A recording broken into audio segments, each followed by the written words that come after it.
Actually, the best time to make the plan for, say, tomorrow is at the end of the day today. Most people in the morning are not in their most planful state. They don't have the context. You sort of got to get ramped back into it. But at the end of the day, you know what the last leg of the journey is, and you know what the next leg of the journey might need to be. You're in this perfect plot space to say, you know what, so tomorrow I'm going to pick up here. And you leave yourself breadcrumbs from one day to the next, right? Just like at the end of the week, a lot of people are, if they can let go of their frustration and overwhelm of what they didn't get done and everything like that, if they can sort of start from a place of celebration and gratitude and compassion, like say, okay, my week went this way. I did these things. I set up, like, the week you can think of as like a span of time to create some bridges, right? You know what bridges you created last week. You know where they left off. So next week, where do you want to pick up? All right. What's up, everybody? Welcome back to Nick Carrier's Best You podcast. I am super fired up today to have the one and only Charlie Gilkey with me today. I just want to start by saying thanks for spending the time with me today, Charlie. Nick, thanks so much for having me. I am pumped to talk about this work in general, but also specifically with you. Yeah, no doubt. I've been stoked ever since I finished your book a couple weeks ago. Like I told you, well, to quickly introduce you, you're the founder of Productive Flourishing and author of the book Start Finishing: How to Go From Idea to Done, which is a awesome book. You guys need to make sure that you go get it. And you're also the host of the podcast that we were just talking about, the Productive Flourishing podcast. And before starting Productive Flourishing is kind of where I want to actually start today. You worked as a Joint Force military logistics coordinator, also while simultaneously pursuing a PhD in philosophy at the University of Nebraska-Lincoln. But I want to go to your days as a Joint Force military logistics coordinator, because basically your goal, in your words, would be to take wild, seemingly undoable projects and figure out how to lead teams to accomplish those. Was there any particular project that was toughest that you guys finally found a way to break through and accomplish? The toughest project overseas. I think it was, I'm trying to think of how much detail to go into here. So we had the basic problem of we had to get more stuff to places than we had. We had the capabilities to do it in across our different companies within our battalion, but any single company wasn't able to provide the necessary amount of trucks and troops that we needed to get there. And so this was a problem that we faced for about 2 months before we finally broke through, which is one of those taboo things, to break through company lines, which means like a company would normally do that project together. We started cross-blending companies because we had the slack across the different units that we could use if we combined them together to make it happen. But that doesn't seem to be that big of a thing, but it would be like if you had 5 different businesses that did sort of related things, and you said, you know what, we're going to pull individual workers from each of your businesses, and then we're going to put different people in charge, and then we're going to run these ops in a flexible way.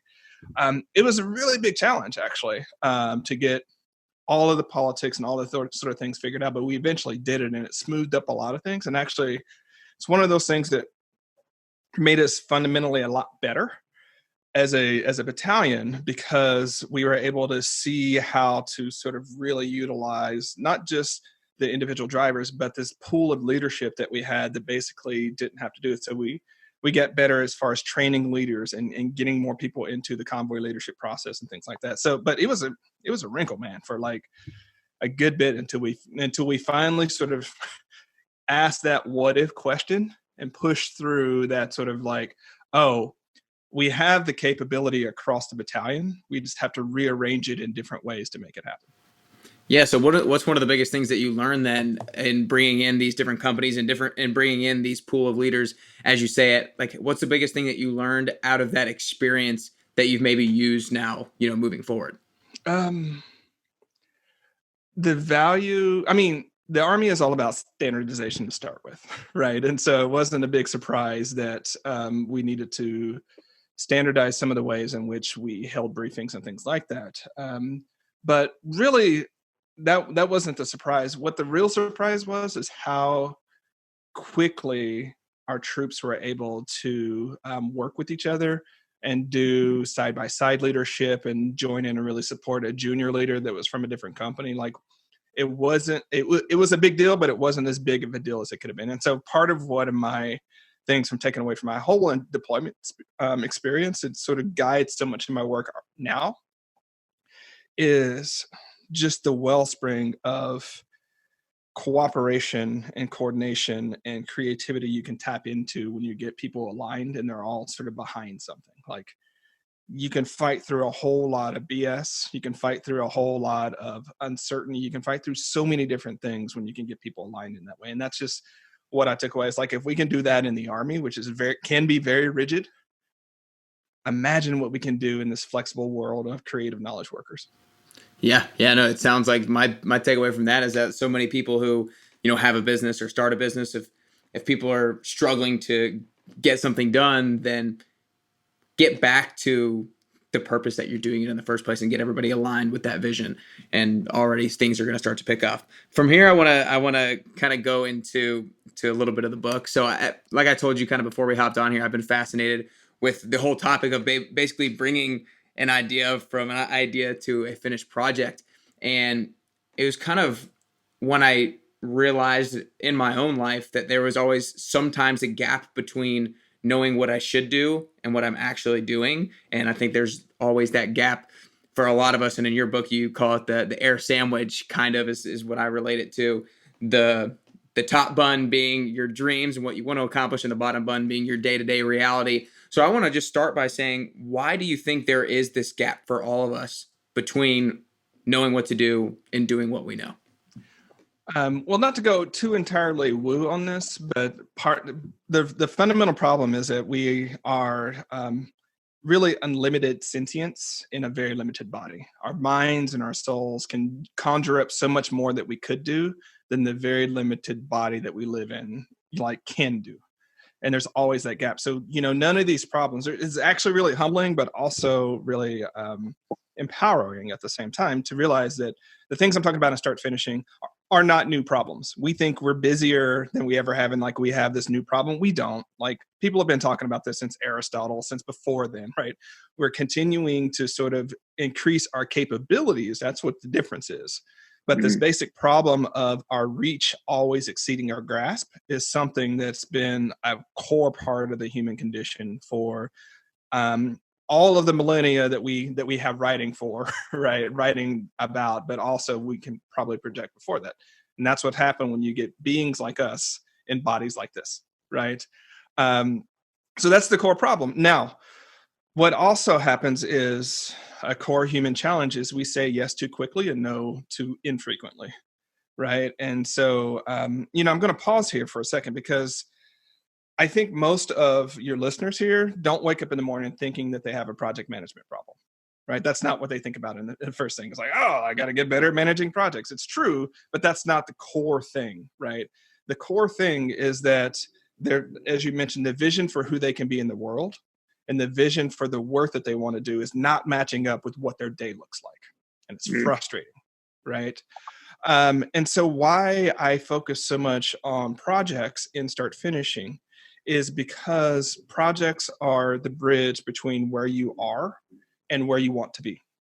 You don't get there by just thinking about them. You don't get there by better intelligence. You don't get there by better ideas. You get there by taking ideas, converting them into doable projects that you can finish that create that bridge to where you want to go, right? And so that's one of the places people get stuck is, again, they have all these ideas and they either don't convert them into projects or they say yes too quickly to projects. And they think just because it's a good idea or just because it sounds like something that's fun right now, that means that they should do it. And then they put some commitment juice on that project without thinking about that project or that idea in the context of everything else that's going on in their life. Last thing that I'll say here from a technical note, so we know about it. From my perspective, a project is anything that takes time, energy, and attention, not just your economic projects, not just your work projects, which is another thing that people do. It's like, well, we will apply all of our know-how to the economic part of our life. We'll make a project at work, we'll do those sort of things, but we don't make a project out of our relationships. We don't make a project out, or we don't convert the need to clean out the closet of doom into a project that gets on our schedule. Right. And so that's why, again, we'll talk so much about project, but I want to mean this is really stuff. This is really all the things you might do. And thinking about projects that way, again, it can be, on the one hand, incredibly overwhelming, because it can kind of feel like when you think about it, all the things, it's like, oh, the earth is sitting on my chest. I can't breathe. What am I going to do? But you know what? We haven't fundamentally changed what you're already going through, right? We just made you aware of what you're going through. And now, since we know that, we can start to be better about, one, starting from a place of celebration and compassion. Because whatever story you have about you not doing enough, and maybe you're lazy and maybe you just can't get right or whatever, it's actually not true when you think about all the things you're currently doing. And if you want your life, if you want your work, if you want your abundance to be different than what it is now, what different projects are you going to do to get you there? Yeah, no, I like that a lot. And I'm going to stay on this project thing because, you talk about a lot in the book how projects are certain basically time periods of our life. And where I want to get to it when I finish up is how you talk about we need to realize that a lot of our projects aren't irreversible. I think because a lot of people don't take action because they think like, if I do this, my life's going to be over, kind of a thing. And I was talking actually with my brother the other day about kind of like doing things, taking action. And he was like, I think some of the things that sometimes the thing that holds me back from taking action is want to do all these different things at the same time. And right, my audience is super driven and they want to do all these things. So I just kind of want you to talk about that idea of how kind of that project mindset should give us freedom because they're not irreversible. Yeah. Thanks so much for that, Nick. So while I've been talking about project, I talk about project world and sort of capital P project. And the thing about it is our lives and our work go through 3 to 5 year time slices that largely define an arc of a project, of a capital P project. So I'll talk about sort of the life side first and then the work side. So life side, think about the way that relationships evolve. So you meet someone, you find out they're a good fit, you maybe propose to them, or maybe you live with them for a while, and they go through these different stages of commitment and sort of positive entanglement, and then the honeymoon periods, and then sort of the reality periods, and then the sort of recoming. And those tend to happen in 3 to 5 year slices, right? Over and over again. And so think about children and the way that they grow up, is there's that sort of baby toddler stage that lasts for about 3, maybe 4 years. And then they sort of switch to these little younglings that can go to preschool and kindergarten. And they're sort of in that age. And then they sort of get, around that 9 or 10, and they start sort of getting closer to puberty. And you can sort of see how our lives are sort of chunked in these 3 to 5 year segments where we're a new being every 3 to 5 years. And we're always evolving in that way. It works that way on the backside too. So that's our personal life. And then think about how we move through different places. We'll stay in apartments and we'll buy a house and then we'll move. And all of those changes create different changes in our environment. So not to overkill that, but people don't think about that, right? That we have those evolutions. But then on the work side, think about starting with school, right? There's that middle age, or there's a sort of teenage age where you're going to middle school, and then you're at high school, and then you're at college. And then if you do, the graduate thing, just 3 to 5 year slices over and over again. You get a job, 3 to 5 year slice of you getting that job and it being sort of new, and then you getting better at it, and then cross-leveled or cross-trained or up-leveled, or you get a different job. Always this evolution. Now, last thing that I want to say here, and this is for the entrepreneurs, the biggest sort of relief that you can give yourself is understanding that every 3 to 5 years, your business is going to be in a different stage. You may have to do what I call a brand tilt. It's not rebranding, but you got to sort of tilt your brand a different way because you're going a different direction. Or maybe the scale of your business is different, the visibility, your capabilities, the market is different. So every 3 to 5 years, there's going to be some revitalization and re-identification that happens. Now, that's a long setup, but the payoff for that is, to your point, Nick, that so many of us get stuck because we think that we've got to make an irreversible decision. Like, oh, if I start this thing, then I'm stuck. right? What am I going to do? What if it's the wrong thing? And the beauty of it is, if it's the right thing, in 3 to 5 years, you're going to build that bridge and be doing something different anyways. If it's the wrong thing, in 3 to 5 years, you're going to be doing something different anyways, right? And so it's not just long, like, I don't know where we got this idea of sort of career world, which is what I call it, where like you do something and then you're stuck doing it for 30 years, right? That's your entirety. We don't live in that world, bro. We haven't lived in it for a long time. It was a myth the whole time. But that myth has been incredibly powerful for the creative engines inside of us, right? Blocking the creative engines. And so that's the thing that I want to say is like, look, man, the beauty here is that if you choose wrong, you get to choose again in 3 to 5 years. But here's the thing. We only have so many 3 to 5 year slices of our lives, right? And I've been talking about Project World for a long time. And then I read Stuart Brand's idea via Kevin Kelly, via Tim Ferriss, that significant projects tend to take about 5 years of your life.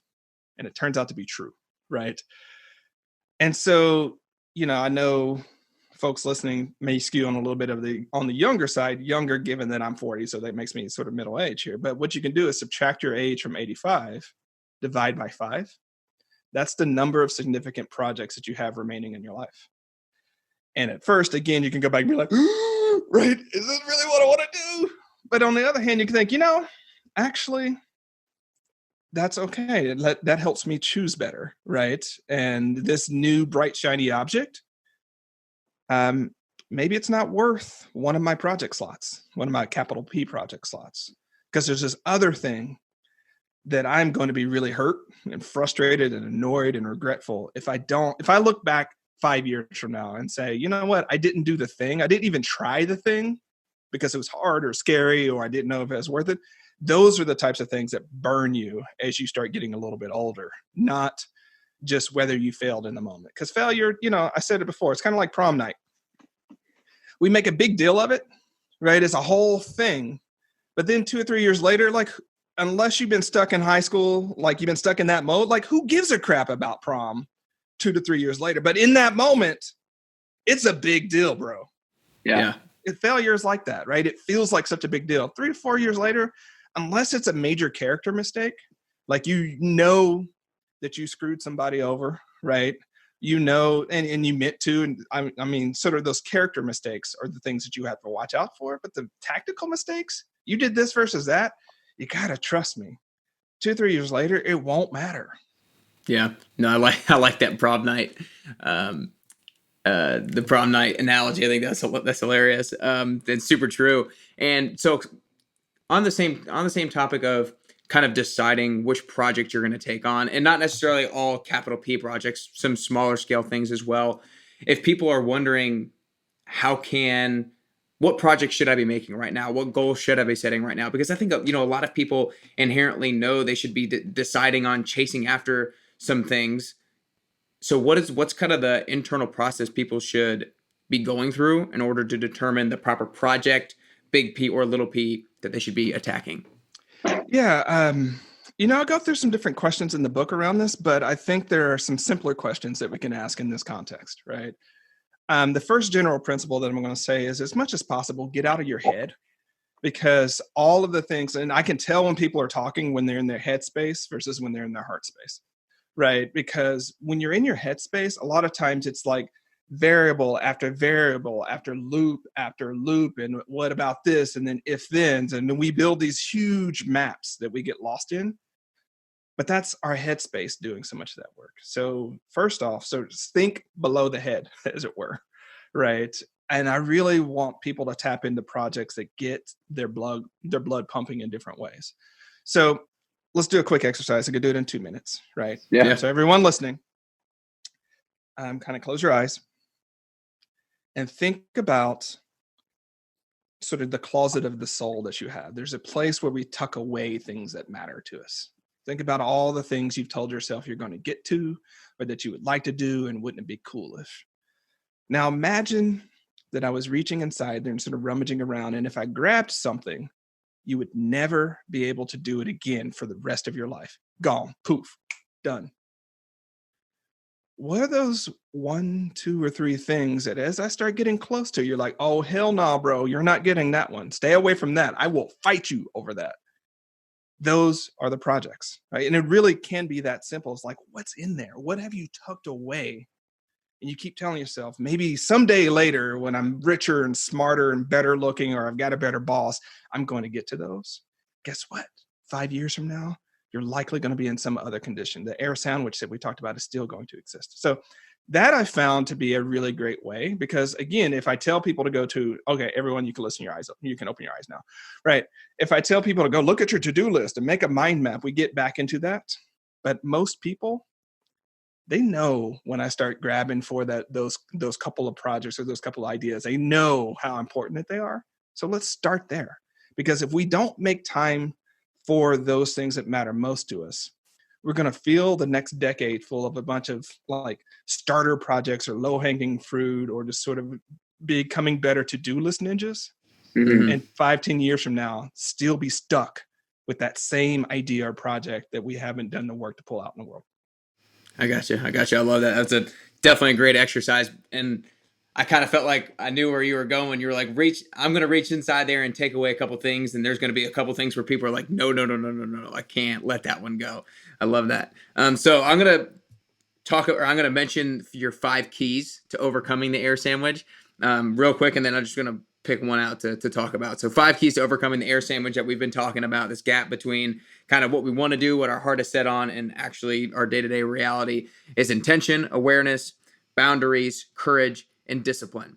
Is there one of those 5 keys that you feel like at some point in your life, or maybe now, you struggled with the most? Yeah. So a quick mnemonic for everyone listening, that's IABCD, right? Intention, awareness, boundaries, courage, and discipline. I feel like one of my bigger struggles have been discipline.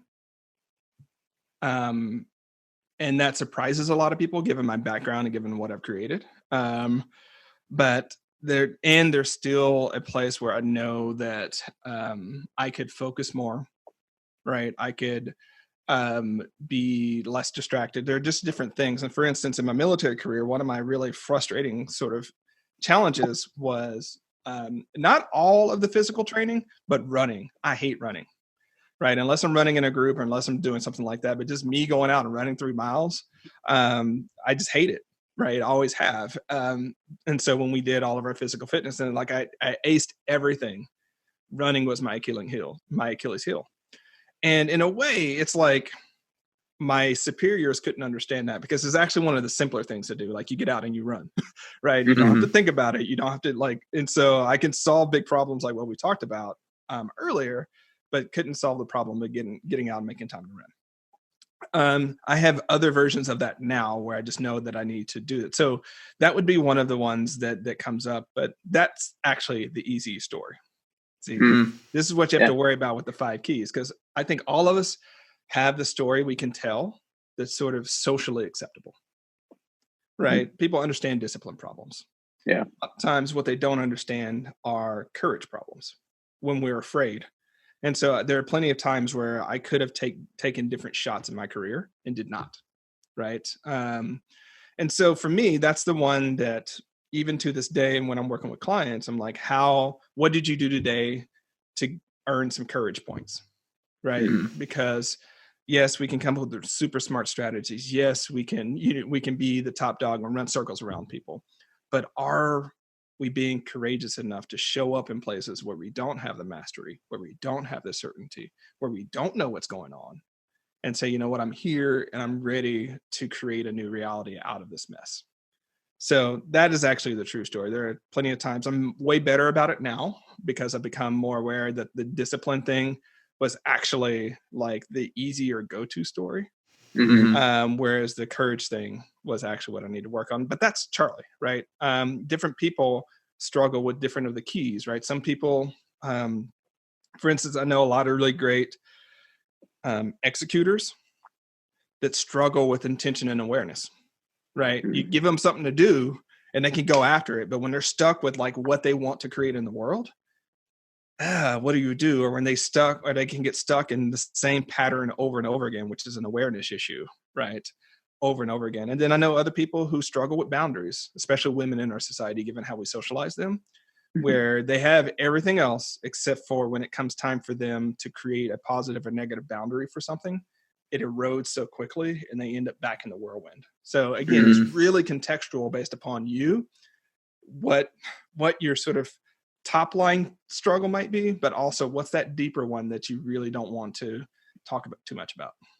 Yeah. Well, if you're listening and if any of that sounded like potentially one of your struggles, then you need to make sure that you go and read the book and read that section for sure. Something else that I really feel like is super important, I've seen it in my life, and I've seen it in the books and the different things that I've studied, is the importance of kind of planning out your day, your week, or whatever you're planning ahead of time, so you kind of have that perspective.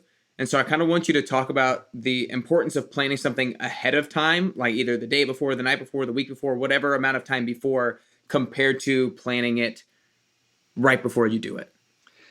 Yeah, this is such a great topic. And I think people, it's on this one, Nick, people do one of two things and sometimes both at the same time.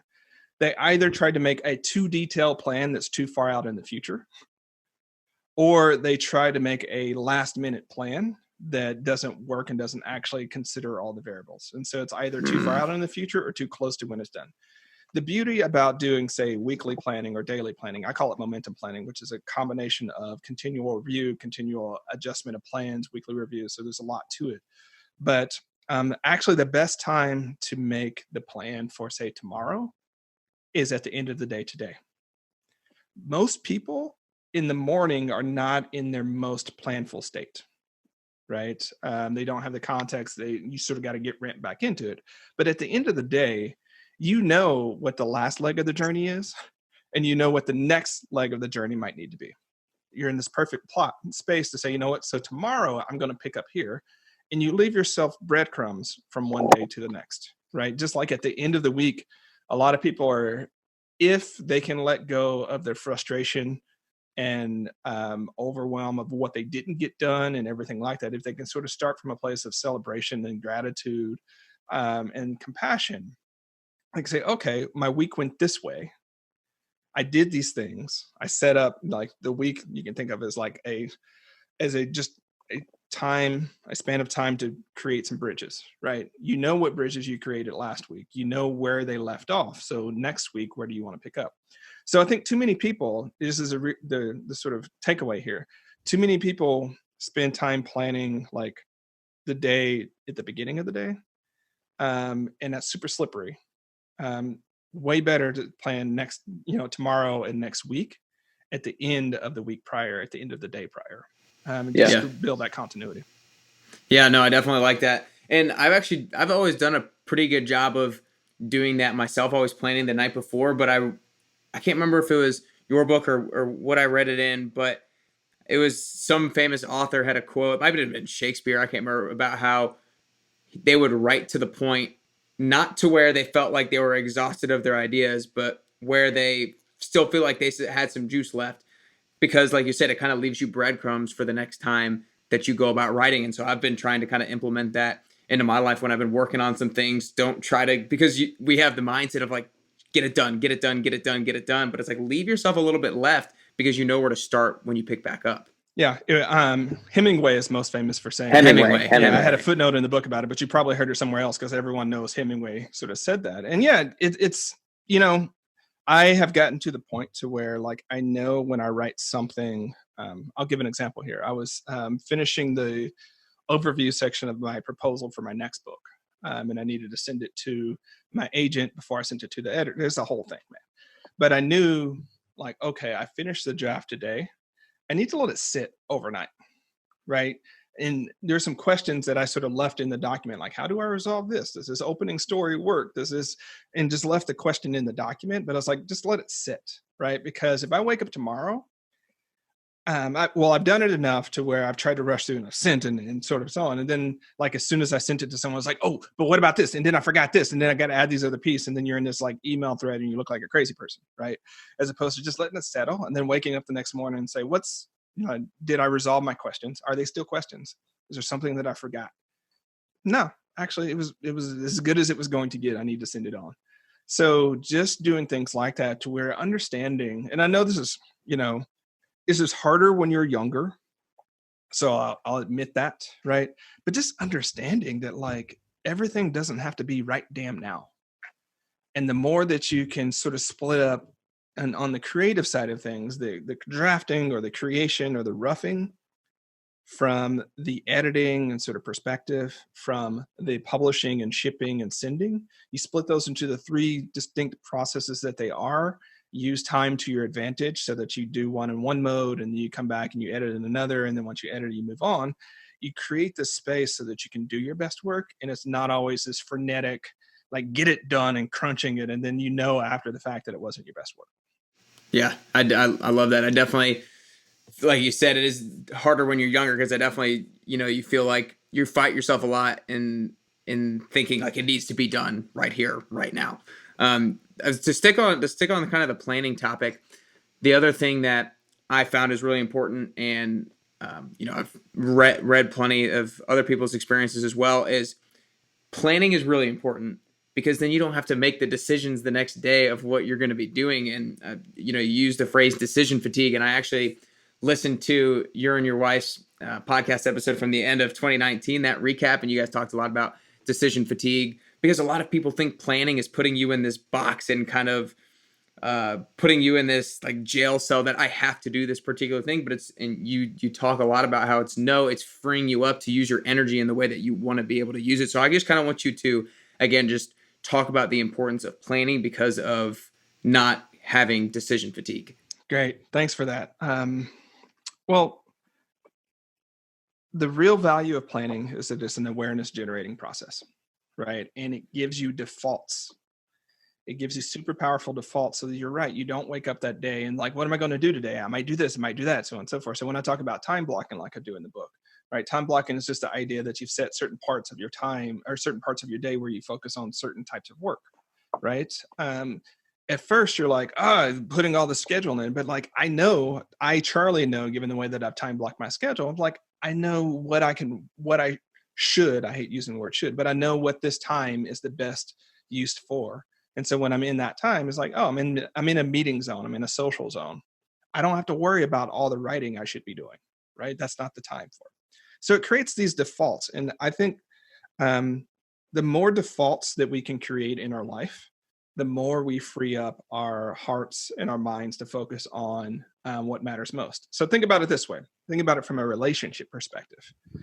I know there are some people who just love to be in the dating game perennially, right? Where they're always dating someone new and it's always a new date and so on and so forth. But at a certain point, the default of having someone that you love, that you know is going to work with you and partner with you in certain ways, becomes an incredible way for you not to spend so much of your heart time in these sort of conversations and sort of the mini drama cycles of relationships, right? So that's a way of default, just like, picking places to live. We choose to have defaults everywhere. And I think also the reason I'm talking about leaning into defaults, and I'm going to pause here, Nick, is because so many people resist it. So many people resist the idea that having habits, which are defaults, right, and routines, which are defaults, is a way to really embrace their power and creativity, because they think creativity and power is unbounded and unstructured. It's not. Right. Being able to focus on something, and think about how much of your day, everyone listening, think about how much of your day you spend just thinking about what to do, not how to do it. I would want so much more of your creativity and soul to be focused on this particular moment in this work and how you're going to do it in this moment than all the things you might do. And that's where we get so much stuck, or that's where we get stuck in the whirlwind and start thrashing a lot.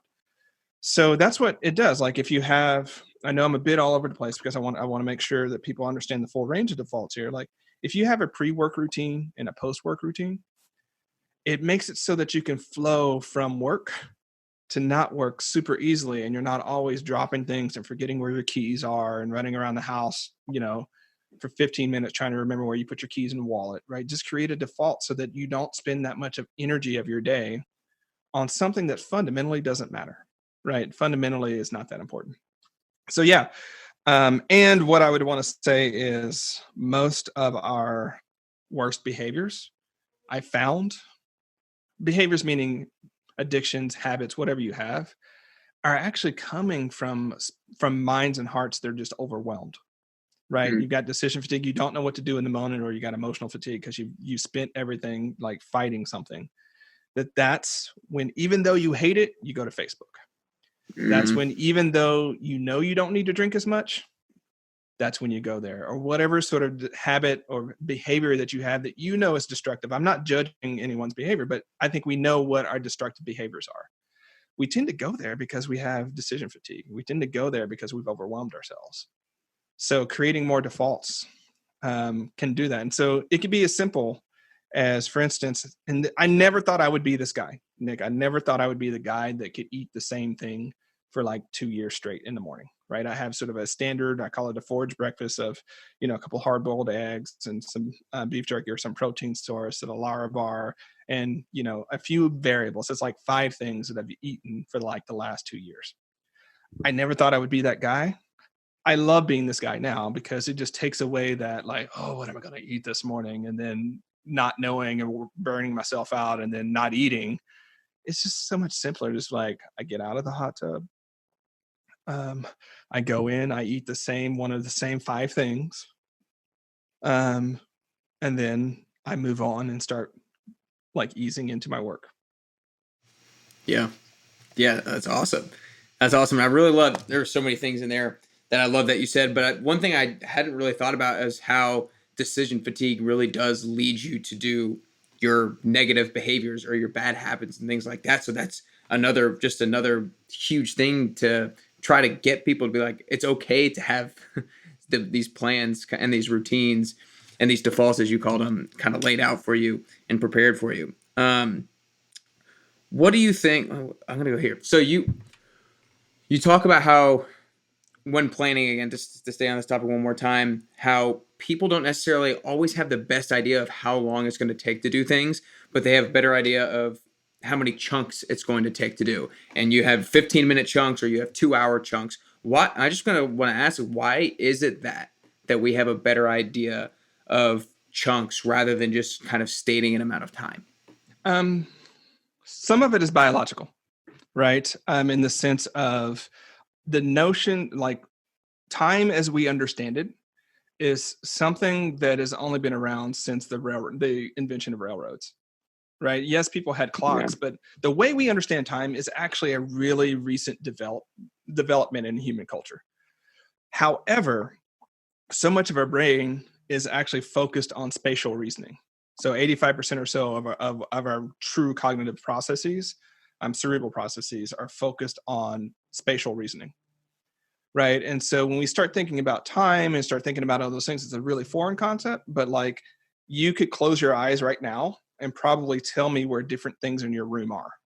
You couldn't tell me how many, but you can tell me where they are, because our brains are just so good at spatial reasoning and knowing what's around us. So I think it's partially that.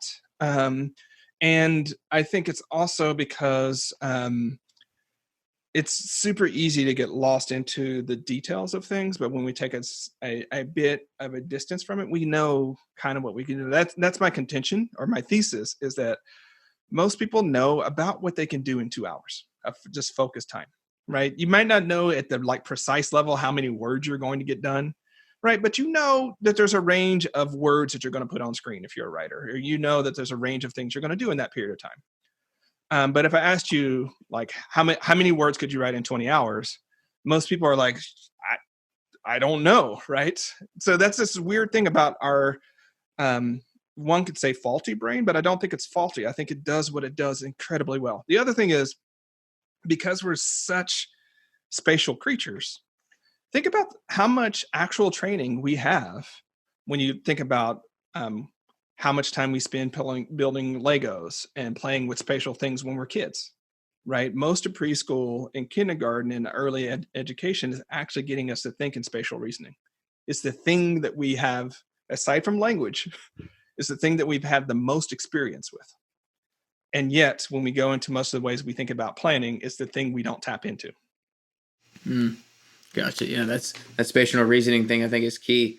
That's a really good point. I like that. So I've like I said, I listened to that one podcast episode with you and your wife. And it was awesome. I loved y'all's recap and your takeaways and your vacation and all that kind of stuff. But what do you think is one of the biggest things that you've learned about your own productivity through being in a relationship? Through being in a relationship, that's a really great question, Nick. You get the prize for asking me a question someone has not asked me yet. It's every interviewer's dream, right? It is actually, even though, we sort of falter on it. So give me a second to think about what are sort of the 1 to 3 highlights are.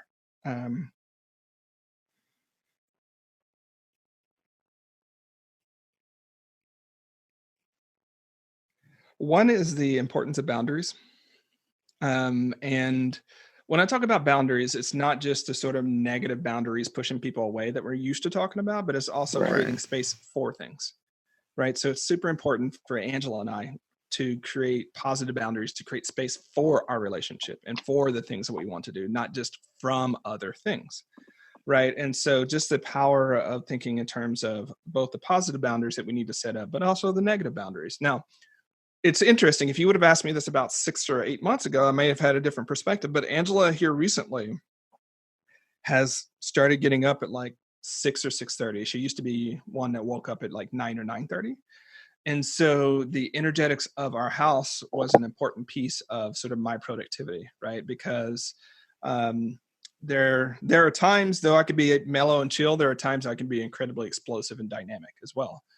It's kind of hard to do that when your wife is sleeping and you're sort of tamping down that energy. And she's incredibly empathic. We're both incredibly empathic. And so if I'm amped up for good reasons, it also disturbs her. So just that one thing I guess that I could say here is the powerful and sometimes subtle way in which we can energetically mirror or catalyze each other, and how we need to be intentional about that, which gives us to the third thing is the importance of intentional spaces for us to do work together. Like for instance, whenever we do our financial planning meetings or whenever we do our business planning meetings, we either do them downstairs at the kitchen table because that's just where we do it, or especially if it's a harder executive conversation, we go out to a few places and actually have that meeting there and sort of have that intention, have that boundary, whatever energy that's come up, we sort of leave there, and it's not just sort of floating around the house. And I know that it sounds incredibly woo, but everyone has, I think, has been in a,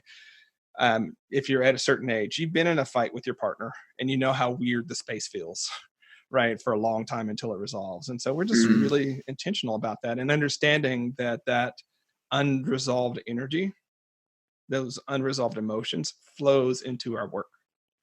Right. And so there are a lot of times where I'll be sitting there. Well, it doesn't happen because we don't actually have spats or fights that often. Right. But there'll be time where I'm like, I can't get this done because there's some unresolved thing in the air that Angela hasn't spoken about. I haven't spoken about. So it's like, we got to check in about that. And so, yeah, I think those are all super important things because at a certain point to do your best work, you have to align your emotions, you have to align your body, you have to align your mind, you have to align so many different things. And if there's some unfinished business over there, it can get you stuck in all sorts of ways. And we have a tendency, I think, to then start telling bad stories about ourselves. Like, I just can't get it done. I'm unfocused. I'm undisciplined. No, it's just that you've got some unsettled stuff. And I'll say this real quick. I know you asked about my relationship, but one of the things that I'll invite my clients to do or sort of talk about is, where is the stagnant energy in your home right now? And by stagnant energy, I mean there's like something that just needs to be resolved and it hasn't, and it's been stuck over there. And a lot of times, and I know it's how it sounds, but it's true. A lot of times, once we start addressing where that stagnant energy is, they find ways to unblock things in their business or at work or in their own personal development. So sometimes it's just working on yourself means cleaning out that closet that has family heirlooms in it that you don't know what to do with. Yeah. No, I think I like that. I like that stagnant energy concept. And I like basically those 3 takeaways as well. I really liked one of my favorite lines, I think maybe from the podcast, was how you talked about how you went on this vacation, and not necessarily you needed the vacation, not necessarily she needed the vacation, but you guys as a couple needed the vacation. And that's essentially kind of creating the space, creating the positive boundary, if you will, and allowing y'all to have that time together as a couple. And I think that's really important. So last couple questions is, I think that getting closer to the best version of yourself, one thing that's really important to do is try to gain clarity on what you think that best version of yourself looks like and what you think that best version of yourself is capable of. So a specific question for you personally is there a particular skill or a piece of knowledge that the best version of yourself has that you don't currently have?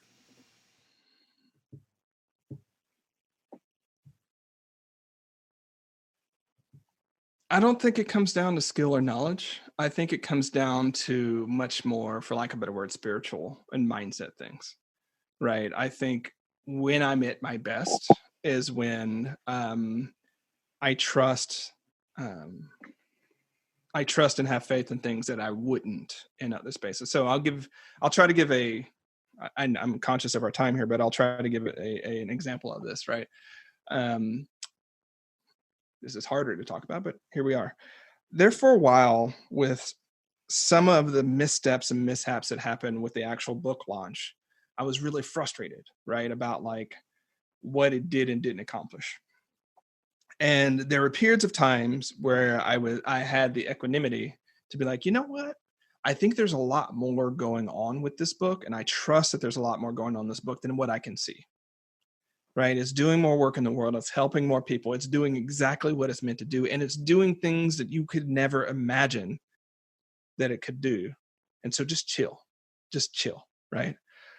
And then there are other times I couldn't do it, right? I was like, no, it didn't hit this and it didn't do that. And that didn't work out.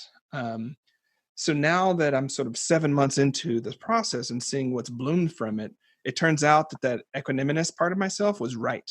Like I got a royalty statement.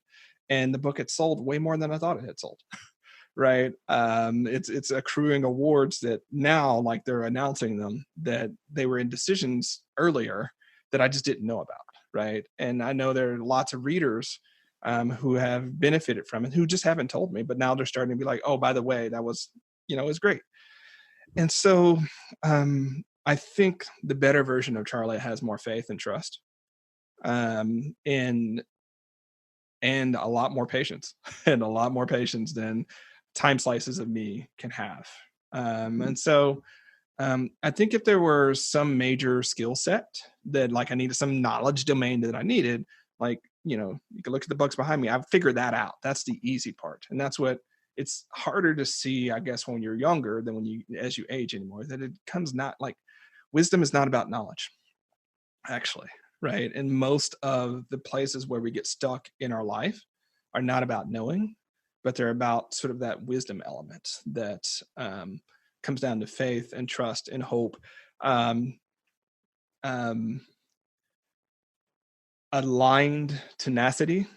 And what I mean by aligned tenacity is just that ability to stay stuck to the things that matter the most to you and to let go of stuff that's not. Right.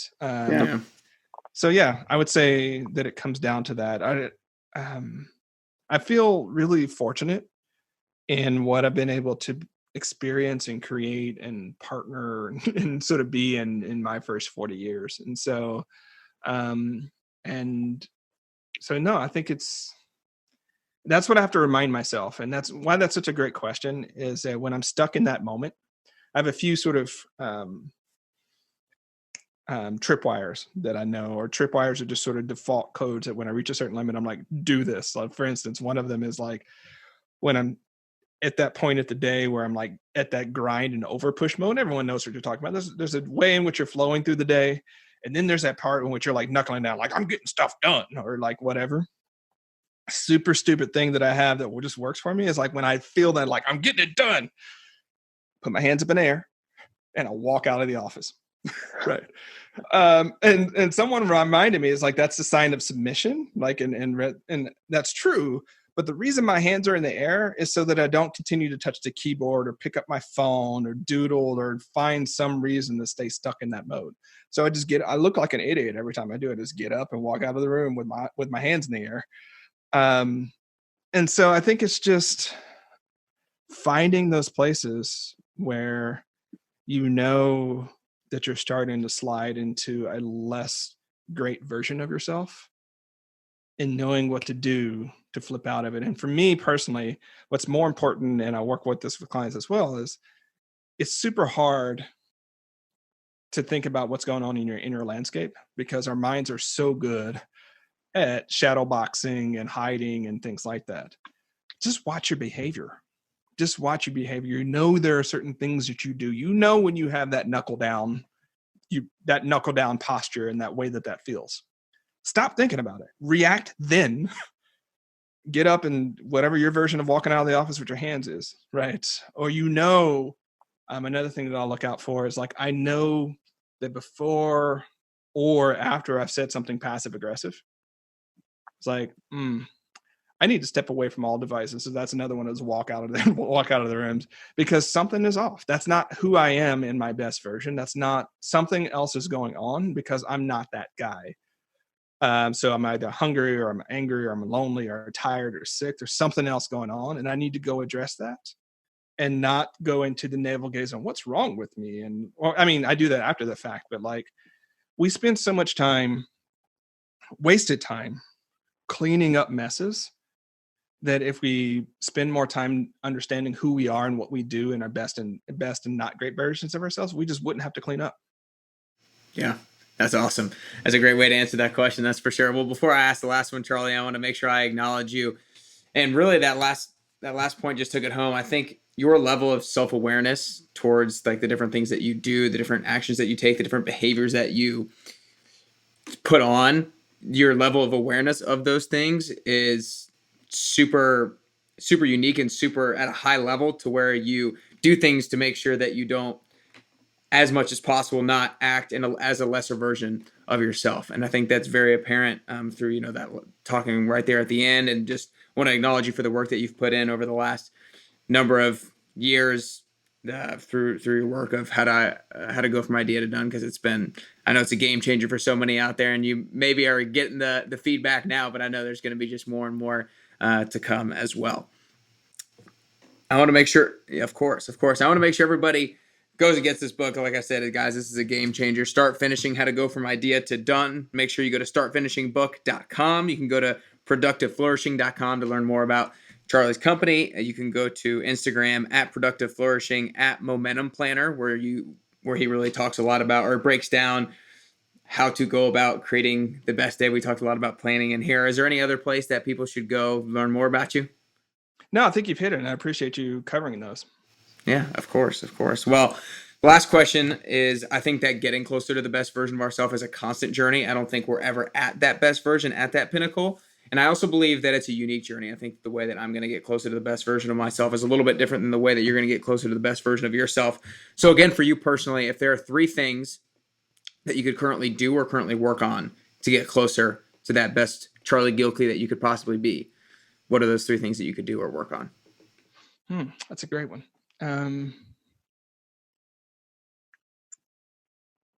Is it fair to say like keep doing some of the things that I do, or is it something new, right? And not trying to say I've got it all figured out, right? Not at all trying to say that. But I know where my best work comes from, right? I know where my best self comes from.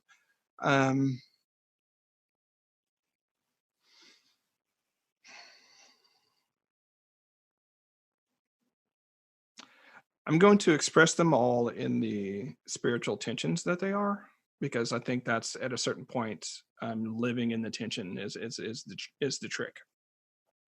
So,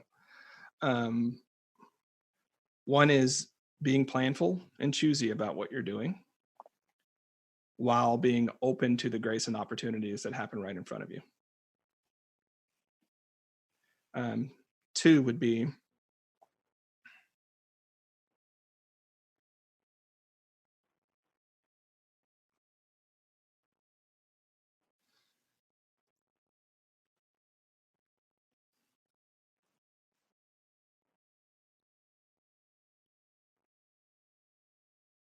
loving deeply and broadly, and acknowledging emotional limits. I love it. 3 great things. Those are 2. Okay, perfect.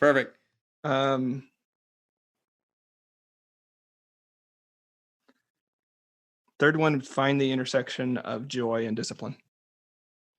Ooh, I like that. Well, 3 great things. I appreciate the level of thought and intention behind them. I appreciate it, Charlie. That's all we got. All right. Thanks so much for having me. And again, it's been a great conversation, Nick. Yeah, of course.